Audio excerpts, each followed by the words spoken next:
So this is the leaders panel on leveraging skills transfer and project management. And maybe the way we can think about what we're trying to deal with here is really the key component of bankability and sustainability, but on the localization front. If we think about the capacity gap, we think about the market gap, what is that point of integration and what are our respective roles?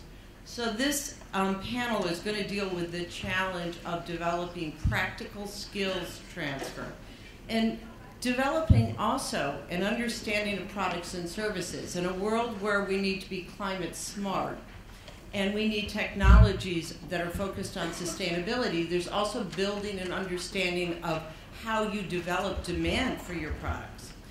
And of course, the challenge encompasses government agencies, whether they be PPPs, investment promotion agencies, ministries of energy, local subnational, the CFOs that are trying to develop local projects. It encompasses the local services industry of engineering, financial advisors, local consulting firms.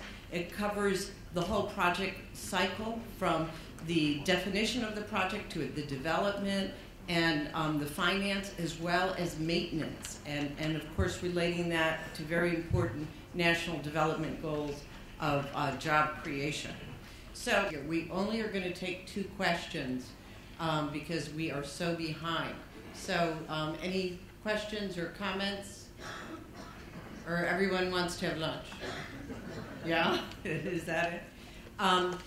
Yes, we have a question here. Thank you. And please identify yourself.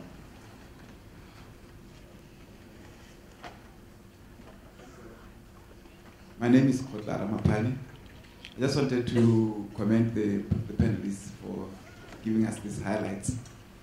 When looking at the topic skills transfer, I just don't know what linkage they have with the training institutions.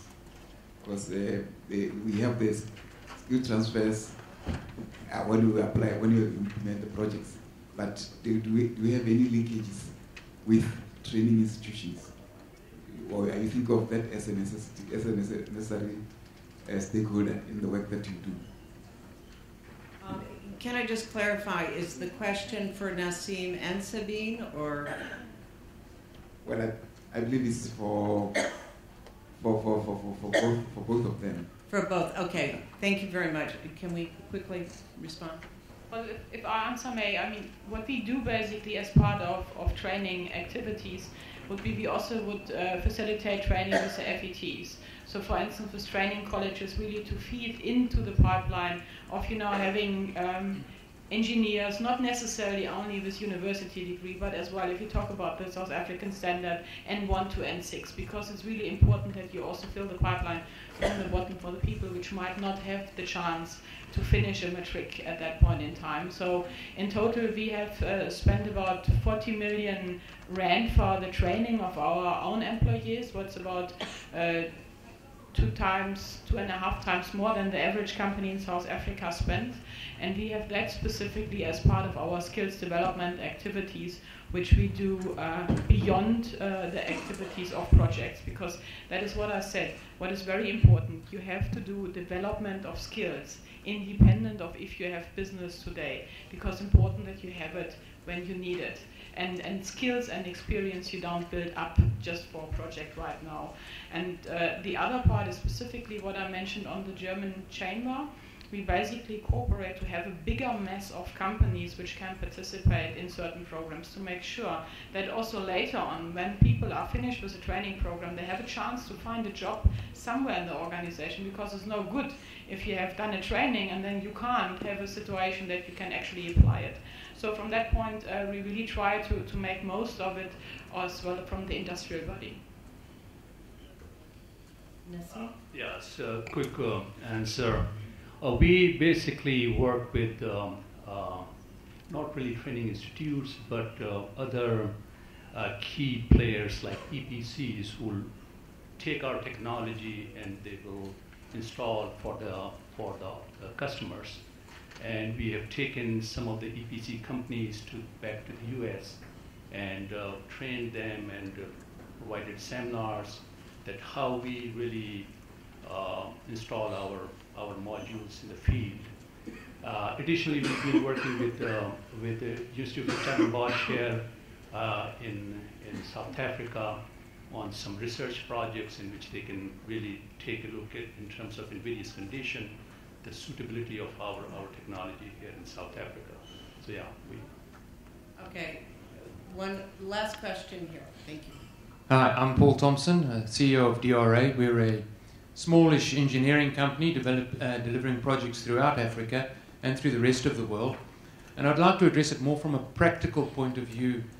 When you're delivering projects in Africa, often you're the first company in that area that's ever done a mining project or a hydro project or anyone else. The skills aren't there. So what do you have to do? You have to involve the people that are there. As part of your involvement, you first get involved in the country, you have a legal entity in the country, and then you involve subcontractors that are involved in those countries. Part of that is you have to mentor the subcontractors you're getting involved with, because often it's the biggest project they've ever been involved with in their life. They don't have the capability or the capacity to deliver those projects, but yet you have to use the local entrepreneur and the local company to be able to do it. Now, part of our skills was developed in South Africa, where you have to do similar things in your local environment. You have to enhance the skills, you have to employ from the local area, and people aren't there. So part of us, as our role as an EPC and an EPCM provider, involves being a training provider. Getting the people, skilling them up, enhancing them, be it from the project side itself, be it from a subcontractor perspective, and even in the ongoing operations. We have a role to play in terms of delivering training to the operators who are going to operate that institution on an ongoing basis in the future. We see it as part of our role. We do have a intellectual training capacity where we do involve the universities and so on, and that's more the formal stuff. But the hands-on stuff, the EPC and the EPCM has to have that mentoring training as part of their part of their makeup as a company. I think that's a wonderful final comment. Any last comments from our speakers? Well, please join me in thanking everyone. And doing business in Africa. You can't afford to be without Africa Investor.